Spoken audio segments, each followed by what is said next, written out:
Guys, I am doing a second part to my rules for buying from me and or tips for buying and selling fans video because I forgot two important things. First important thing is payment information. I prefer PayPal. I've been using PayPal since they came out. I've had some issues with it, but for the most part it's very easy to deal with and problem free.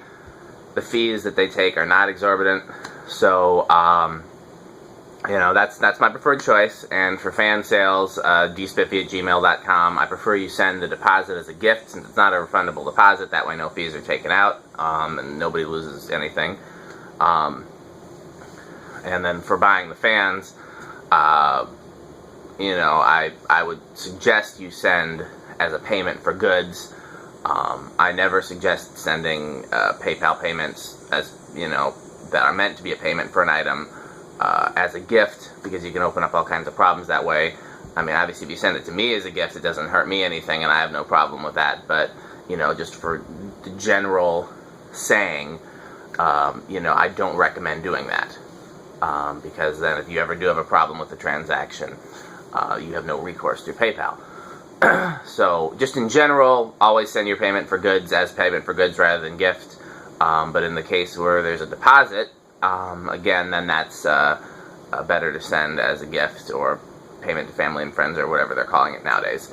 I also accept money orders, which you can go to your bank and get them, you can go to the grocery store and get them, you can go to the post office and get them, you can go to Walmart and get them. Depending on where you go, they cost anywhere between 50 cents and $2 for the money order. I don't take checks. I don't recall having had any issue with bad checks, but I don't want to have any issues that I can recall, so just no checks. A lot of banks will do an online bill pay where they'll send out a cashier's check, and that's fine, but no personal checks. You want to send cash in the mail, that's up to you. I've had people do it, and I've never had any cash lost in the mail, but I'm not responsible. If I don't get it, nothing I can do. So there is payment information. Second thing is, if you want to save money on shipping, my recommendation is go to FedEx.com, open your own FedEx account. FedEx will give you a 16% discount for shipping online. And then you can either create labels for your shipments and send those to me, and then FedEx will bill you directly. Or you can just pick your FedEx username and password as something you don't mind sharing and give me access to your username and password, and I'll go in and print the labels myself and use those. And I've done that with people before, and you know, again, then FedEx bills you directly for the shipping charges. Because when I get the shipping quote, I go over the counter at FedEx and I say how much does this cost to ship. I'm not going through my online account or anything like that. And so the quote that I get is based on the over-the-counter price. And the reason that I do that is because PayPal takes money out of the money that you send me for shipping. So in order to not lose money on shipping, I have to make it back somewhere. So I just use the over-the-counter price as the quote.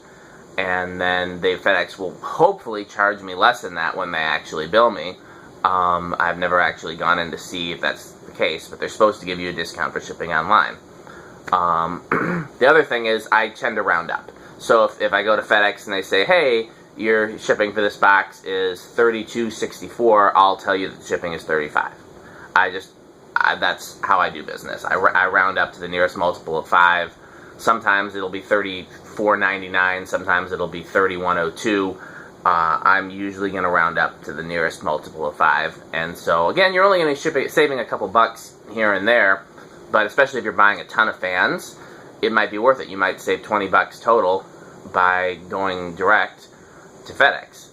And it doesn't hurt. There's no harm in having your own FedEx account. What harm does it do? You know, and then the other advantage to that is if something ever is damaged in shipping, you can handle the claims yourself. It's got nothing to do with me. You file the claim with FedEx, they'll pay it out directly to you. If you bought a $25 fan but you insure it for $100 and they cut you a $100 check, that's between you and them. It's got nothing to do with me. I'm not going to, you know, argue with it. They come to me and say, hey, how much did you pay for this fan? You know, so again, that's a good way to save some money. But again, that's, you know, I've had guys buy 10, 20 fans from me in one go, and you can save a ton of money doing it that way with them. In fact, I think last time somebody bought that many fans from me, I made them open their own FedEx account. I'm like, look, this is going to save you so much money. There's no reason not to do it. But, you know, with just one fan here, one fan there, it doesn't make that much of a difference. The other thing is, I mean, you can open a UPS account if you want to, and I can ship UPS, but I'm not dealing with UPS. I don't recommend dealing with them. There, I think I covered all the bases this time. I forgot those two the last time, but that's fine because it makes it a 2-part video series, and if I remember anything else, it'll be a 3-part video series, and what's wrong with that? So, thanks for watching.